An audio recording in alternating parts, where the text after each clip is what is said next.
আসসালামু আলাইকুম, কেমন আছেন আপনারা? পরোটা, লুচি এবং লুচি পরোটা এই তিনটা রেসিপির টেস্ট ভিন্ন রকম। তবে লুচি পরোটা বা ডিপ ফ্রাইড পরোটার স্বাদই কিন্তু অন্যরকম। রেস্টুরেন্ট স্টাইলে রেসিপিটা শেয়ার করতে যাচ্ছি এবং ফ্রোজেন পদ্ধতি সহ। তো সবার প্রথমে মিক্সিং বোলে মেজারমেন্ট কাপের 8 কাপ ময়দা নিয়ে নিয়েছি আর আটা নিয়ে নিয়েছি মেজারমেন্ট কাপের 1 কাপ। তো আটাও এখন ময়দার মধ্যে দিয়ে দিচ্ছি। আর লবণ নিয়ে নিয়েছি মেজারমেন্ট টেবিল চামচের 1 টেবিল চামচ, অথবা আপনারা আপনাদের স্বাদ অনুযায়ীও লবণ দিতে পারেন। এখন গুঁড়া দুধ বা মিল্ক পাউডার দিয়ে দিচ্ছি 2 টেবিল চামচ।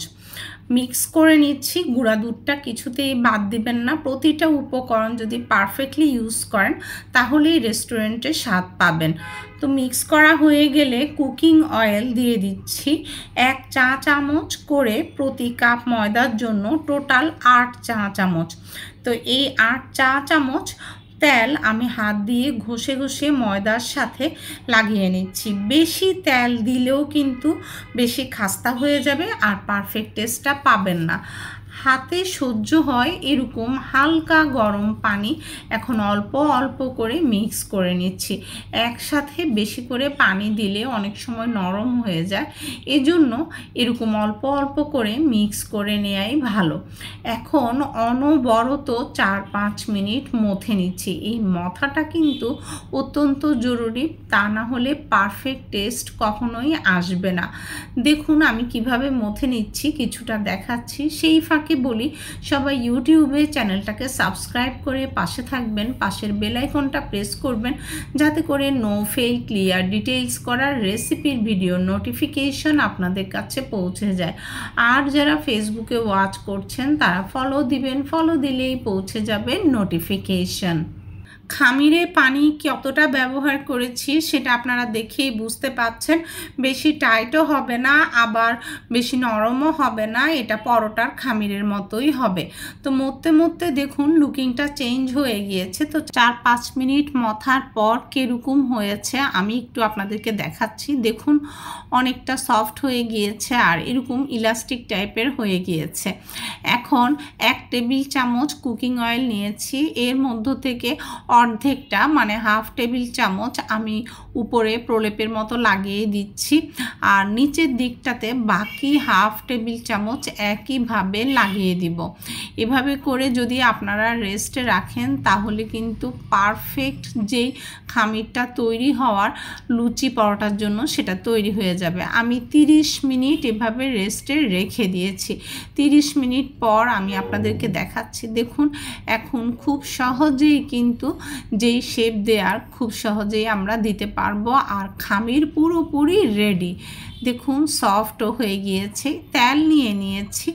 এই লুচি পরোটা তৈরির সময় কোনো রকম আটা ময়দা ব্যবহার করা যাবে না, প্রয়োজন হলে তেল ব্যবহার করতে হবে। দেখুন একটা লেচি কেটে আমি কিভাবে করে শেপ দিচ্ছি ঘুরিয়ে ঘুরিয়ে, সেটা আপনারা দেখেই বুঝতে পাচ্ছেন। এখন আমি এটা বেলে নিব।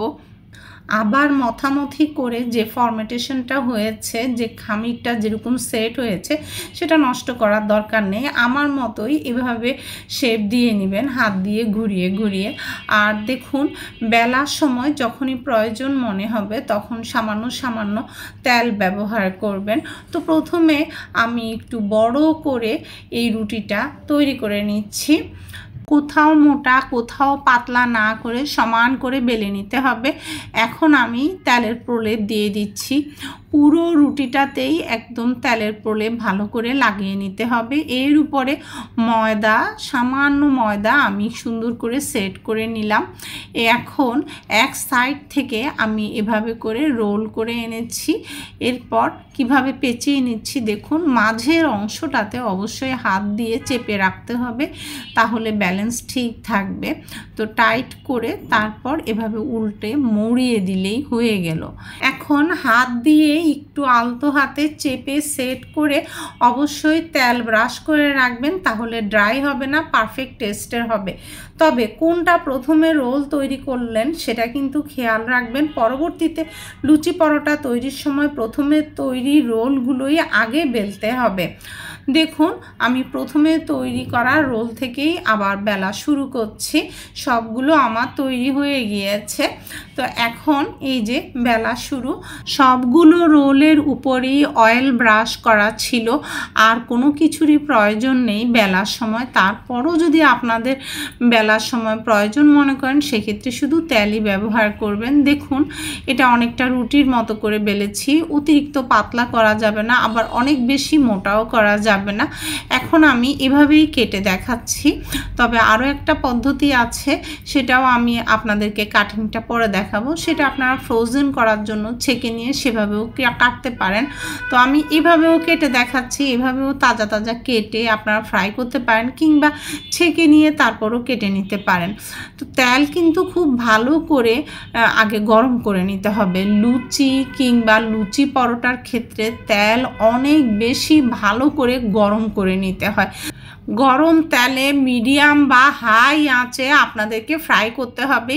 এই লুচি পরোটা ফ্রাই করতে সময় বেশি নেবেন না, অল্প আঁচে আস্তে আস্তে ফ্রাই করলে সেই পারফেক্ট টেক্সচারটা আসবে না। তো দেখুন আমি একটু চেপে চেপে ছাঁকনি দিয়ে কিভাবে ফ্রাই করে নিচ্ছি। এটা যেমন নরম হবে তেমনি ক্রিস্পি হবে, একদম রেস্টুরেন্টের মতো। আপনাদের বোঝার সুবিধার্থে আমি আরও এক পিস আপনাদেরকে ফ্রাই করে দেখাচ্ছি। আর আপনারা যদি এরকম আলতো হাতে চেপে চেপে ফ্রাই করেন তাহলে প্রত্যেক পিস লুচি পরোটা ফুলবে। এবং লুচি বা পরোটার চাইতে এই লুচি পরোটা বা ডিপ ফ্রাইড পরোটার টেস্ট কিন্তু অনেক বেশি। যারা খেয়েছেন রেস্টুরেন্টে তারা তো জানেনই। তো এই যে তৈরি হয়ে গেল, এখন আমি ফ্রোজেন পদ্ধতিতে যাচ্ছি।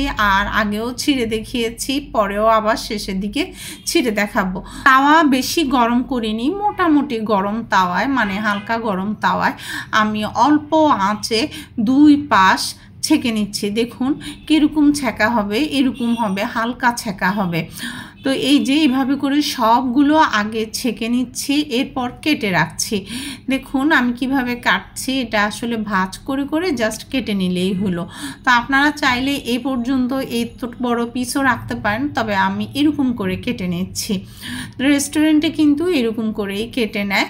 তবে লুচিগুলো রুম টেম্পারেচারে আনার সময় আপনারা ফ্যানের নিচে ঠান্ডা করবেন না, তাহলে অনেক সময় শক্ত হয়ে যায়। তো আমি একটা এয়ারটাইট বক্সের নর্মাল ফ্রিজে রেখে দিয়েছি, 20-25 দিনেও নষ্ট হবে না। আর যদি ডিপ ফ্রিজে রাখেন সেক্ষেত্রে 2 মাস সংরক্ষণ করে খেতে পারবেন। আর ফ্রাইয়ের পদ্ধতিটা সেই একই পদ্ধতি। ফিডব্যাকটা আমাকে জানাবেন, বাসার ছোট বড় সবাই অনেক বেশি পছন্দ করবে। পরবর্তী ভিডিও দেখার নিমন্ত্রণ রইল। আল্লাহ হাফেজ।